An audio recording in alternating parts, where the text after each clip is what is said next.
naunda atari Yesu yo mumba narindi zina no kwemera kubugingo n'umunezero bibonekera muri weya. Rero umunsi nace nicara hasi ndiyumvira cyabwa ni urere ibintu by'isi ndabihevye reka naje ngiyungwabira n'Imana yameza agira ifa ko ndayikoresha mu kuririmbira Imana ya.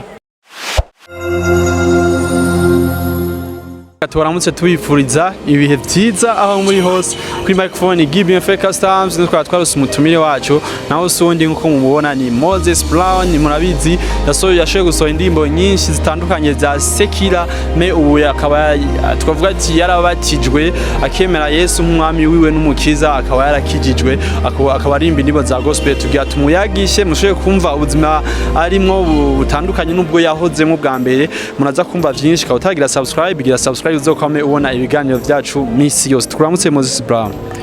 Murakoze nani ndabaramutse. Urameze neza? Sa? Urameze neza? Jimeze neza ndashimana. Yeah. Okay. Eske none Moses Brown ryaciye rigumaho cyangwa warahinduye izina ucu So nitwa Moses Brown, the voice of the Lord. So muncamake novuga ko hakizwa umuntu ni hakizwa izina ya. Yes. Okay. Eske none Moses Brown wewe teka tuyage gatoyi uravye ku buzima wari urimo ukiririmba indirimbo za sekira n'ubuzima urimo ubu kuva wakiriya agakiza ubona ari itandukano riri he? So itandukano rirahari ariko muri uno mwanya novuga ko mu gakiza niho mbayeho neza sinkakera nkikiri muri indirimbo za profile ya. Okay. None uravye bona ari cyo ikintu cyahindutse mu buzima bwawe? Ikintu cyahindutse novuga ko hari ibintu byinshi byahindutse bya bintu byo gusohoka byo kuja mu maboate byo kugira imimenyerano cyane n'abakobwa benshi so byace bigabanuka ibintu by'uko ya. Okay. Me hari abarinzi bagiye baravuga yuko wewe uguma ugaruka mu maboate muko so nibaze ko abo baririmbyi nibaze ko ari wo bivuze nta muririmbyi numwe ari gihe hari abagiye barabiririmba ngo twarabonye abarinzi babatijwe ngo abarinzi barimba ama gospel meme gahurira muri boate bafise royale mu ntoki. So urabona jewe naho naririmba indirimbo za profile sinigeze nk'inzoga kandi n'ibyo amaboate n'ibyari ibyanje jewe mu ncamax nibaze ko uyu muririmbyi yaririmbye ivyo yaririmbye abandi baririmbye atari Moses Brown ya. Okay. None wewe Moses Brown uvuze ati ngo ntiwa n'inzoga ntiwakunda iki eske ne wewe ukiri umuririmbyi wa profile ivyo wavuze bibiri wahevye nivyo nyene wakora canke hari ibindi bintu waba warahevye? So je yavuze ati ngo gusohoka abakobwa uraze gukizwa no kuvuga no gukora ibintu bishema nziza Imana ya novuga ko kuba narakijijwe sinoca ngaruka mu byo nakora ahubwo rifo ko umwoca mumbaza ivyo ndimwe muri uno mwanya kuko sinoca ngaruka ni bya kahise kandi turi muri kowe. Okay. Ego Moses Brown ubu twavuga ati uri umuntu washoboye guhinduka eske none kuva uhindutse ubona ari cyaye ikintu wungutse canke wawe warahombye kuko turazi umuntu arunguka canke agahomba? Bibaze ko nanakimwe nahombye ariko ahubwo novuga ko ivyo nungutse nivyo byinshi cyane kuko naramenye Yesu naramenye umuntu yancunguye ku musaraba ya ivyo nivyo nungutse mu ncamake.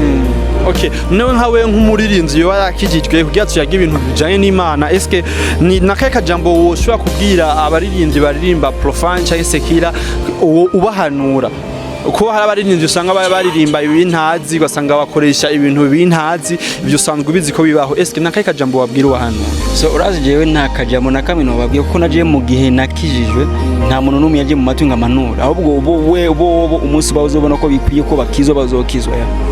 Oya mugatwizere ko ari umuntu waraguhaye ubutumwa? Nta muntu numwe yambwiye ubutumwa ahubwo ni jewe navyiyumvisemo ko nohinduka. Okay, basi dutere base iyo histoire yawe gato basi kugira we uhinduke byakujemwo gute byatanguye gute kugira wumva uvuga ati ibintu ndimwo vraiment reka ndabihebe ninjire mwibi byatanguye gute urashaka dutere iyo histoire yawe gato yuko ariko bagukurikirana benshi ari gusanga batabizi. So jewe kwera mpinduke ico gihe nagiye muri mariage y'umukuze wanje asanzwe ari umupasteur. Sasa rero haca bari umukobwa umwe ariko araririmba numva ko naririmba natala yuko nayikoresha mu kuririmbira Imana. Emosi ico gihe ncanumva ndabishimye sana kubona uko umuntu afise ingabirano akayikoresha mu kuririmbira Imana.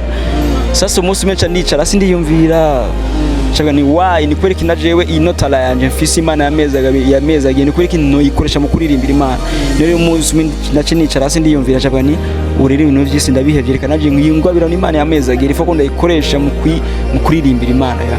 Okay, none bimaze gushika eske wowe waregereye umukobwa ukamubwira hasi yuko ari umwe mu batumye uhinduka? Oya sinamwegere no sinamwegere vraiment ya. Nubu none horo umubona basi?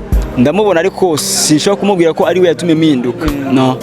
Urumva yuko ariho hari source y'ikintu cyatumye uhinduka? Oya si hari source ahubwo novuga ko ari mwe mu y'Imana yamukoreyemwo aca tuma jewe mpinduka. Yeah.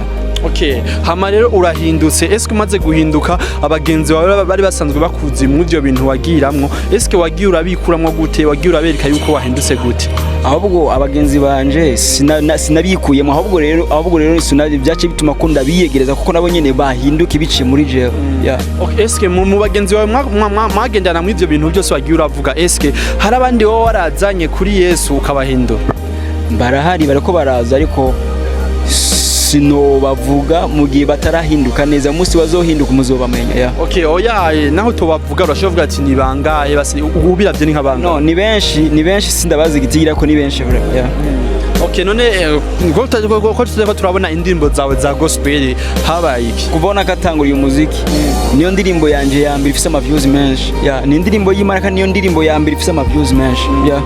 Oya kuronka ama views rega biri different n'ibibindi byose. Cyo umenye ko umuririmbyi ubona ko akurikirana cyane bivanye n'ama views, so just boosting ama views, so je ama views yanje ndayabona kandi nta nuko ngura ama views, so rero kubiya ko mu ndirimbo zijya ndirimbo zose nasora za profile niyo ndirimbo yanje ya mbere ya gospel ko naciye cyane muri gospel kandi nokuya ko ni ya mbere nije muri gospel ndirimbo y'Imana kandi niyo ifise ama views menshi kumfasha zijya ndirimbo zose nasoye za profile zose ugacuvanga ama views ya ndirimbo yanje yacari ya mbere.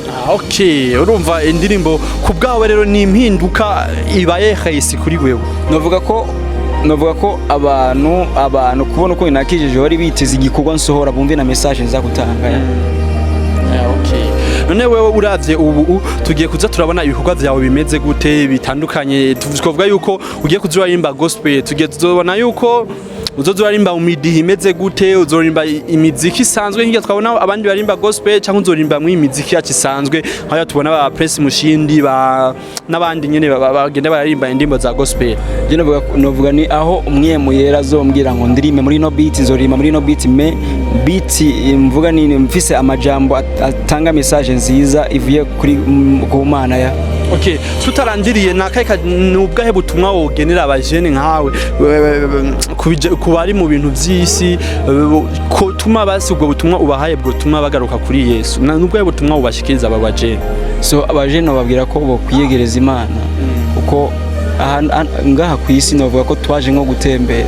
Sasa rero iyo for example witavye Imana uri mu bintu bidahishema nziza Imana, nibaze ko na wowe uca wiha image ahantu wo buri, ariko mu gihe ukorera Imana ugakora ibintu bihimbara Imana, nibaze na wowe nyo cuvuga ni je uyo kujya muntu yapfuye kandi isi ari mu kibanza ciza, babwira ko bo kora ibintu bihesha Imana icubahiro ya. Okay, hama tugusobe akanya gato ubitwemereye uturimbire basi yo indirimbo basi na 30 secondes of codes.